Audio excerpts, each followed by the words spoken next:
नमस्कार मित्रांनो, आमच्या चॅनलवर नवीन असाल तर चॅनलला नक्की सबस्क्राईब करा, म्हणजे तुम्हाला मालिकेचे नवनवीन एपिसोड सर्वात अगोदर पाहायला मिळतील. तर अप्पी आमची कलेक्टर या मालिकेमध्ये काय घडलं, तर अमोलच्या शाळेमध्ये पॅरेंट्स मीटिंग सुरू असते. पॅरेंट्स मीटिंगला ही रुपाली सर्वात अगोदर पोहोचली असते आणि रुपाली अमोलची आई म्हणून साईन करते आणि पॅरेंट्स मीटिंगला बसते. पण अप्पी तिथे थोडं 5 मिनिटं लेट पोचते.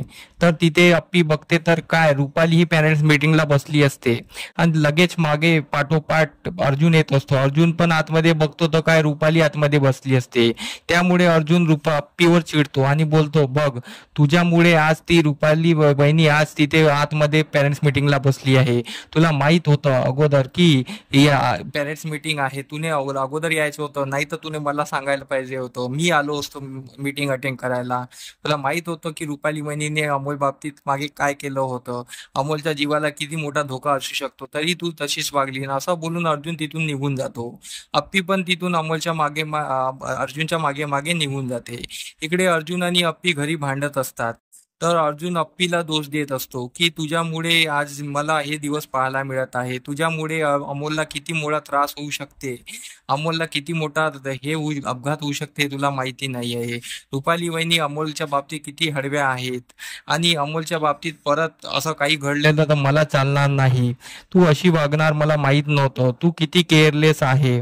तू अमोलला प्रॉमिस करून तिथे पॅरेंट्स मीटिंगला लेट पोहोचली आणि रुपाली वहिनीने याचा फायदा उचलून त्या अगोदर तिथे पोहोचून गेल्या. अर्जुन अप्पीला पूर्ण दोष देत असतो. अप्पी अर्जुनला समजण्याची खूप कोशिश करते. मग अर्जुन बोलतो, बस, माझा आणि तुझा संबंध आता इथे संपला आहे, मला तुझ्यासोबत राहायचं नाही आहे. मी फक्त अमोलसाठी एका छताखाली तुझ्यासोबत राहत आहे. हे नाटक मी अमोल पर्यंत पोहोचू द्यायचं नाही, म्हणून मी तुझ्यासोबत चांगला वागतो आहे आणि हे आपल्याला समोर पण चालू ठेवायचं आहे.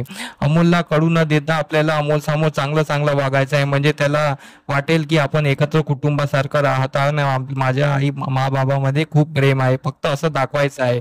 पण तुझा माझा खरोखर संबंध काही नाही, मला तुझ्यामध्ये एक कदापि इंटरेस्ट नाही आहे. तर अमोल घरी आलेला असतो आणि अमोलने रूम मध्ये हे सर्व ऐकलेलं असतं. अमोलच्या मनात हेच विचार चालू असतात. तर अमोल तिथे कोसळून पडतो, त्याला चक्कर येते. चक्कर येऊन तो जमिनीवर कोसळतो आणि हे बघताच अप्पी त्याच्याकडे धावत जाते. अर्जुन पण धावत जाते. तर अर्जुन त्याला उचलतो आणि पटकन गाडीत टाकून हॉस्पिटलला घेऊन येतो.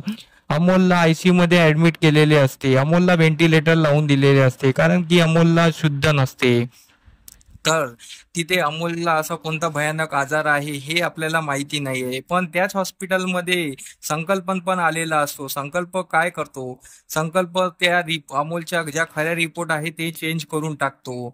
म्हणजेच आणि बडबडतो की अरे, अमोलच्या तर रिपोर्ट मी चेंज करतो आहे, पण अमोलला हा फक्त 2 महिन्याचा आहे, असं म्हणजे तो फक्त 2 महिन्याला जिवंत राहील, असा तो बडबडून जोरात हसायला लागतो. म्हणजेच काय, अमोलचा आजार हा फक्त 2 महिन्याचाच आहे का, अमोल 2 महिनेच जगणार आहे का, असा प्रश्न सर्वांना पडला असेल. पण हे आता आपल्याला समोरील भागात पाहायला मिळणार आहे की अमोल 2 महिनेच जगणार आहे का. आपण हे अर्जुन अप्पीला करणार नाही का, अर्जुन अप्पीला स्वतःची चूक करणार का, आपला मुलगा आपल्यापासून लांब जाईल तर.